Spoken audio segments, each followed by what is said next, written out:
விஜயன் தமிழக வெற்றிக் கழகம் இன்று 3வது ஆண்டில் அடியெடுத்து வைக்கிறது. 2024ஆம் ஆண்டு பிப்ரவரி மாதம் 2ஆம் தேதி விஜய் தனது தமிழக வெற்றிக் கழகத்தை அறிமுகப்படுத்தினார்.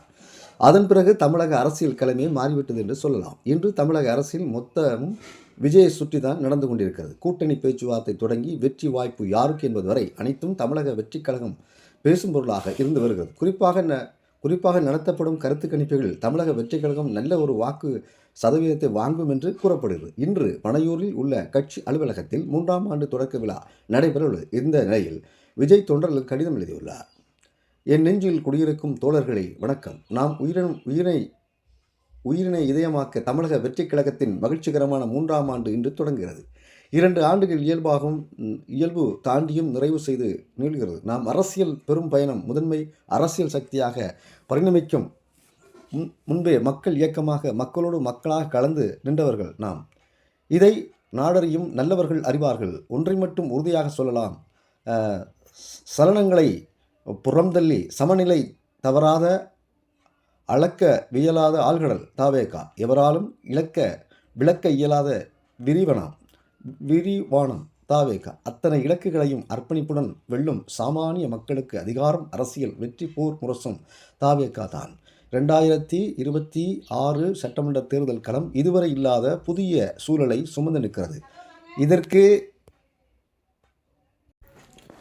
2026 சட்டமன்ற தேர்தல் களம் இதுவரை இல்லாத புதிய சூழலை சுமந்து நிற்கிறது. இதற்கு ஒரே காரணம் நமது அரசியல் வருகை மட்டுமே என எல்லோரும் சொல்கின்றனர். எனவே இச்சூழல் களத்தை நமதாக்கி தேர்தல் தெளிவுடன் திறன்மிக்க நுட்பத்துடன் தேர்தல் அரசியல் வெற்றியின் வாயிலாக அதிகார அரசியல் அங்கீகாரம் நோக்கி செல்வோம். அனைத்து மக்களின் அமோக ஆதரவுடன் தீர்க்கமுடன் ஒற்றுமையாக களமாடி ஆட்சிப்பீடத்தை கைக்கொள்ளும் ஜனநாயக இலக்கை உறுதியாக வெல்லுவோம்.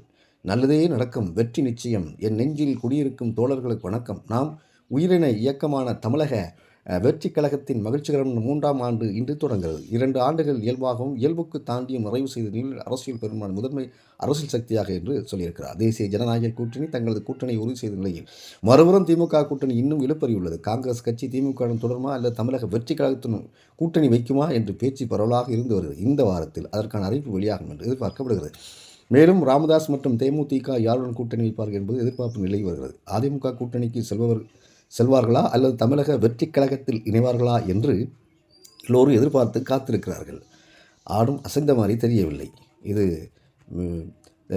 விஜயகாந்தின் கட்சி பாட்டாளி மக்கள் கட்சி எந்த பக்கம் சேரும் என்பது மதில் மேல் பூனையாக இருக்கின்றது. ஒருவர் ஊடகத்துக்கு அளித்த பேட்டியில் தமிழக வெற்றிக் கழகத்தின் விஜய் நடித்த ஜனநாயகம் திரைப்படம் வராவிட்டால் அவர் எலெக்ஷனில் வெற்றி பெற்று முதலமைச்சரான முதலமைச்சர் நடிக்கும் ஜனநாயகம் என்ற திரைப்படத்தை நாங்கள் வெளியிடுவோம் என்று சொல்லியிருக்கின்றார். பார்ப்போம் தொடர்ந்து நிகழ்ச்சிகள். நன்றி, வணக்கம்.